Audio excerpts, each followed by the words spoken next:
The streaming thing, I don't do.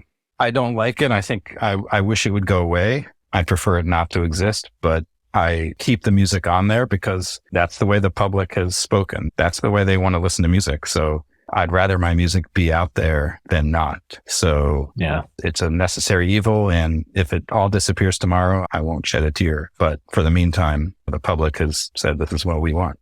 It's an interesting point you make, and it's probably a discussion for another day, which is this idea of, I'm not sure the public has spoken, right? I can give you all kinds of things that are economically unfair or unviable, or that are clever ideas. Right. And of course you'll take it because you're like, wow, everything for $10 a month. True. But I don't know that the walls were being banged on for that. It's great that it exists, but it's not great for everybody. I made this analogy in another interview we did recently, and I kind of liked it, which is like, if you think about the organic kind of food movement or, farmers markets and this kind of thing, I mean, it's a slightly different argument, I guess, but there are parallels in the sense of like, if you just want the cheapest, crappiest meat, factory farmed meat, at the lowest price, you can go to Walmart or whatever the hell, I don't even know, and get that. But these movements have succeeded in convincing people that you want organic food. You want direct relationships with your producers. You want to go to your farmer's market and meet the farmers and know where you're getting your stuff from. And while I have no illusions that either of our labels are ever going to